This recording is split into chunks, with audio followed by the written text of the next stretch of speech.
Hey, it's John and Mike, brew-shoots.com. It's the end of the year. This is New Year's Eve, right?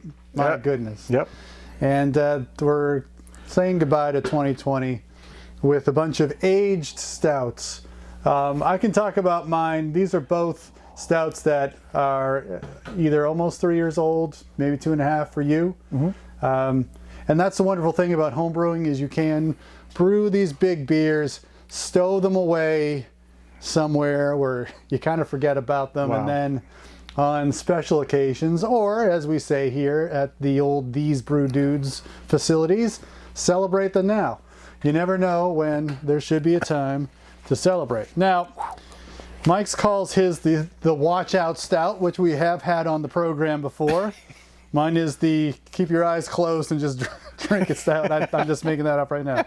Okay, well, we're not going to go into like full-on recipes, but I can tell you this was a Russian Imperial Stout. The original gravity was 1092, not as high as I wanted to. It finished at 1020. It was brewed on January 28th of 2018, and then bottled on March 31st of 2018. A bunch of Maris Otter makes up the base of this beer, with 1.5 pounds of roasted barley, had 1 pound of double roasted crystal malt, some 60 Love crystal malt, pale chocolate, and then a special ingredient, which I'll ask you about later. Oh boy. Okay, don't have to worry about it. It's not that bad. A whole bunch of hops, homegrown hops. Had a 1/2 ounce of Chinook, 1/2 ounce of Cascade, and then Horizon and a bunch of East Kent Goldings in the finish at the end of the boil. 2 packets of WLP 001 and 1 packet of Safe Ale 05 because a US 05 or 05, just because, you know, I had it. And so, yeah, it's fermented down to 1022, I said. And then it's been aging in my basement for almost 3 years. And I don't know, I had this like a couple of weeks ago, and I was pretty happy with it. And was this was a bottle condition to begin with, right? Yeah, awesome. So it has aged well. Yeah, so the first aroma, I'm drinking it too fast. I got to get a picture of it. It's I mean, it's beautifully black. The foam, the head on it is a chocolate tan color. And the very first aroma I got out of it when I first sipped it, it was I mean, there was a big punch of like a nice chocolate right off the top. Now it's now the complexity a little bit more. There's definitely some chocolate, maybe a little bit of like black plum, and I get almost a little bit of like a licorice type of note in the back on the flavor. I can't say, yeah, it's like sweet licorice. I mean, it's nice. It coats, but it's not super like heavy on the palate. This is like an Imperial Stout that doesn't seem to be hard to drink. I wouldn't say it's.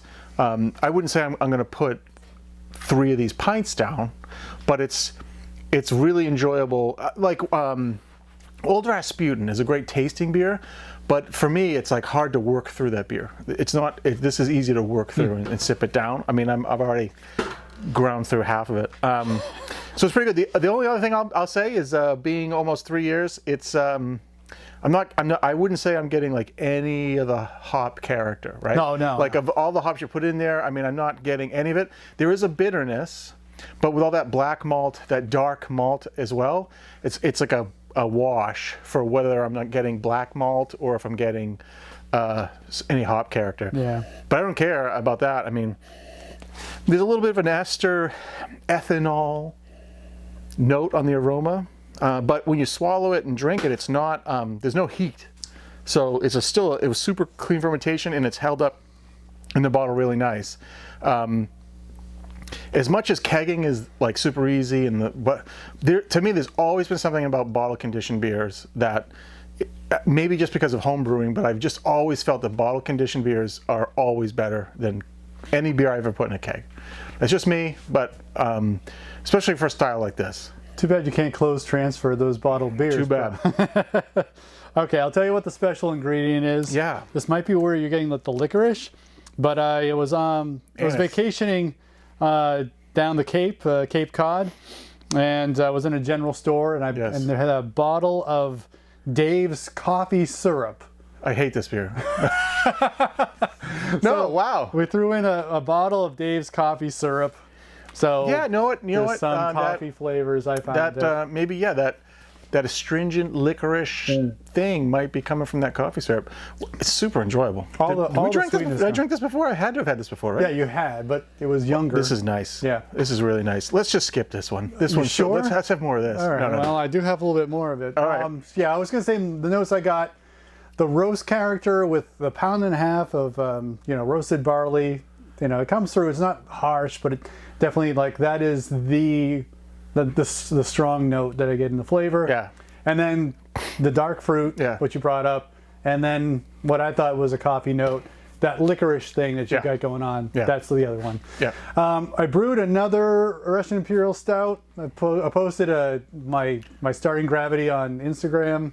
Yes. I just said it was a good brew day. Very excited. So we'll talk about that. Yeah. That has some Olive Nation special ingredients put in there. So when that's ready, which will probably be like March. Yep. We'll talk about it, but that's another one that'll bottle condition, and then we'll talk about in 3 years. We'll talk about that. This would be killer with 2023. some sort of roasted meat, or even like a barbecued brisket would be killer with this. It just hit me like a ton of. Oh man, that's cool. So good. All right, so Watch Out Stout. The reason why this is called Watch Out Stout is that it's very drinkable. And at least it was. We'll see. We'll see what you think. Okay. So this recipe, people remember. So this was an attempt for me I brewed this back at the very end of June 2018. This was really cleaning out all the grain bins I had, and I had a huge assortment of dark malts and enough of the other malts I needed to say, you know what, I was playing with some sort of method, process, and equipment. I just said, you know what, I'm going to put all this stuff in and make a big as beer possible as I can. And if it comes out drinkable, great. If not, it was really about playing with the process. And I don't even remember what experiment I was trying to do process-wise. But here we have Watch Out Stout. And this, I don't even know if I want to go through this. It's a bunch of pale malt. It's wheat malt. It's pale ale malt. There's some Vienna in here. There's some Crystal 80, flaked barley, Crystal 60, flaked corn, roasted barley, black Prince malt, brown malt, chocolate malt, melanoidin malt, black patent malt, and just a wee bit of pale chocolate. It's got Warrior and Willamette in here for hops, okay? And I fermented it with like 2 packs of SO4 and a pack of USO5. And there's also 3 pounds of honey in this beer too. So seriously? Yeah. So yes. And so the starting gravity of this beer was 1.102. And the final gravity somehow respectably was 1024. So for about 10.5 ABV. Now this beer was really just, I had this in a keg for a long time, drinking a little bit at a time, and then I finally needed the keg space. So I bottled off the keg kind of haphazardly. So I think the carbonation is a little bit low, but I bottled off about 12 22-ounce beers, and I figured one a year for video content, and we'll be all set, right? That'd be, 12 years from now, if we're still drinking Watch Out Stout, then good on us. So that's the beer. Okay, well, I can taste each and every one of those 16 malts you put in your beer. Yeah, it's fantastic. I can pick them all out. I picked out the 04 right away. Yeah. That English yeast comes through in the entire character of the beer. The honey threw me off because I was really detecting something like it was going to be a lot thinner or something. Yeah. No, not with all the rest of it that's in there. I mean, it's just, the honey was just in there to take that gravity as far as I could go. So to be honest with you, even I had a 3-pound honey bear that I was just like, got to get rid of this too. So it went into the boil. Squeeze it in. Like towards the end of the boil. Wow. Yeah, it's hard because it's like an assault on the senses. Yeah, There is a strong ethanol presence in the aroma and the taste. Yep.